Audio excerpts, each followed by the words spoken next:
Welcome back to the channel. If you enjoy the video, don't forget to like, subscribe, and roll your notifications to all so you don't miss any of the demonic content.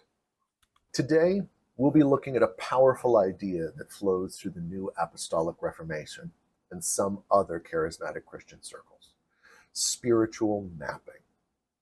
The goal of this video is to give you an idea of what spiritual mapping is believed to be, a bit of its history, and why it's a potentially culturally destructive movement. First, let's get an idea of what spiritual mapping is. Well, spiritual mapping is a facet of strategic level spiritual warfare. And if that term spiritual warfare is unfamiliar to you, pop on over to watch the video that covers it. In essence, spiritual mapping can be thought of as tracking demonic influences over geographic areas. Here, people are primarily concerned with mapping lines of influence and the idea of demonic strongholds.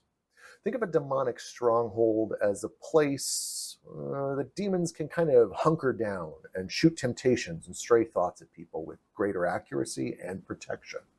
If you're in the spiritual mapping movement, you're trying to track the lines of influence back to their strongholds so that you can disband the demons that are gathered there.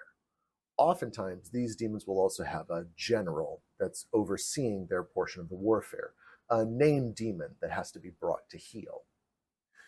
Now, let's look a bit into the history. In his book, The New Apostolic Reformation, John Weaver points out that the spiritual mapping movement emerges out of two key areas: Fuller Seminary in Pasadena, California, and Argentina. The key connection here is C. Peter Wagner.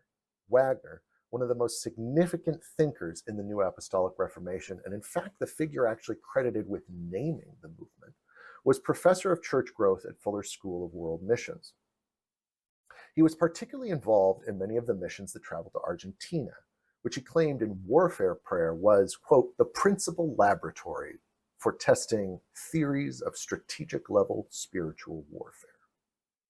In essence, Wagner thought of spiritual mapping as an extension of the process of mission work and evangelization. When evangelizing efforts appeared to be stalled or halted, that is, mission was having difficulty turning over converts, one option was to turn to spiritual mapping in order to find out why. If demonic strongholds had been set up in the city, that would impede the success of a mission in that city. By eliminating these strongholds, evangelization could continue at what was often depicted as a breakneck pace. One might also see transformation of the environment itself as the demonic hold over an area was weakened or broken. Many initial successes in the spiritual mapping movement were thought of to emerge out of Argentina. For instance, Cindy Jacobs writes in her contribution to Breaking Strongholds in Your City about a spiritual mapping project in Rosario, Argentina.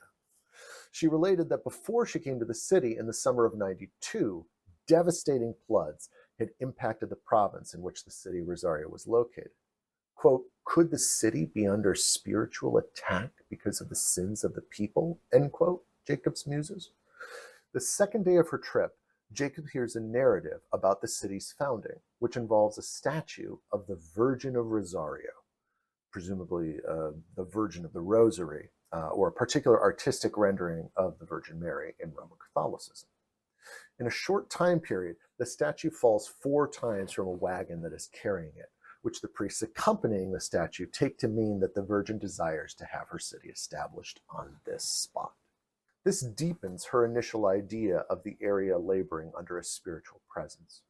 When she finds out that there were statues of the Virgin, quote, located in every government office in the city and in the main plaza, end quote, and that the Virgin had been referred to as the, quote, general of the city, end quote, she confidently declares that the Queen of Heaven, another title for the Virgin Mary in Roman Catholicism, is the demon who presides over the city.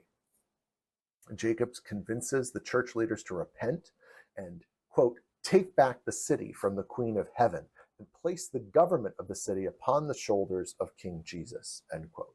According to Jacobs, shortly after she left, the flood waters that plague the Santa Fe area, which include Rosario, receded. Says Jacobs, quote, this was evidence in the visible realm that the curse had been broken and the city released, end quote. Yet, Jacob's work also underscores the cultural damage that spiritual mapping can do. As Jacob herself notes, both the Virgin of Rosario and the Queen of Heaven are elements of Roman Catholic religiosity.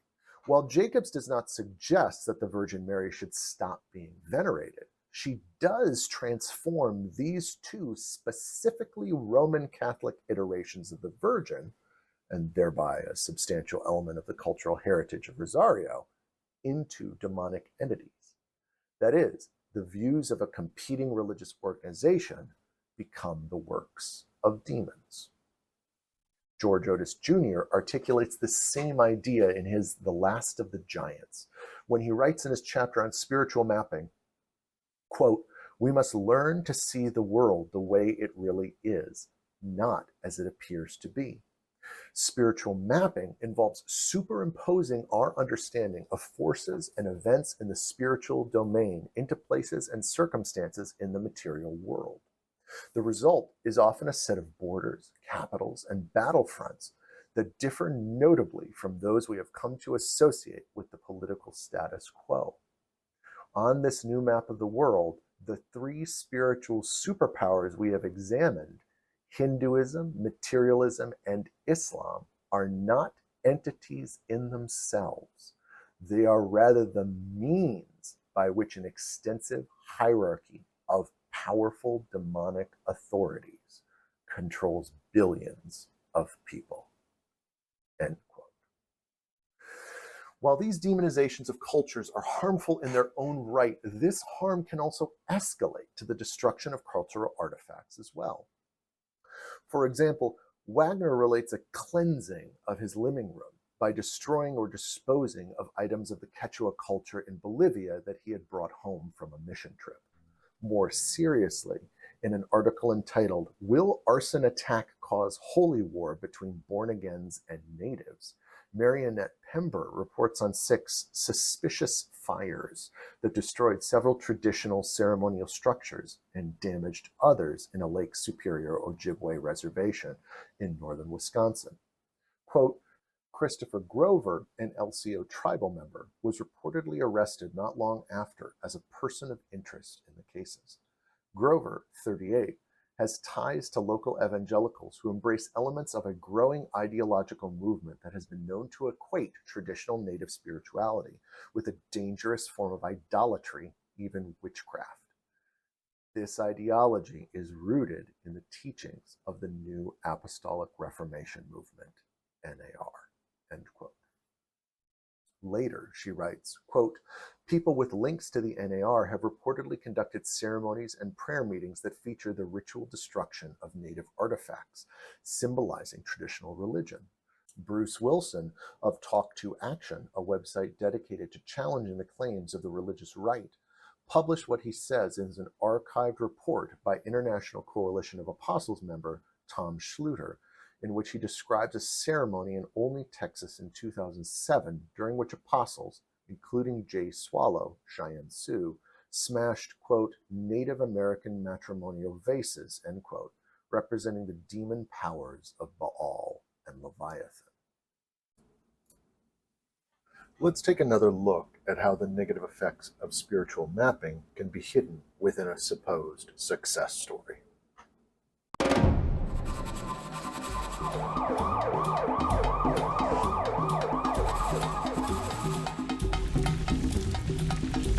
The civil disorders have disrupted our lives like never before. What we're looking at here is footage from the trailer for Let the Sea Resound, a film produced by the Sentinel Group, an organization founded by George Otis Jr. in 1999.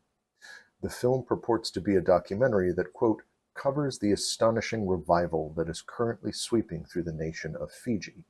But what we can see peeking out behind the margins is a characterization of Fijian culture before the coming of this revival as guided by demonic beings, sorcery, and witchcraft, the need for Fijians to apologize for their sins, the destruction of traditional artifacts, and the promise of radical transformation and prosperity as the result of such changes." In essence, even though we don't see the term spiritual mapping used within the documentary, the video is a 79-minute testament to the results of this practice.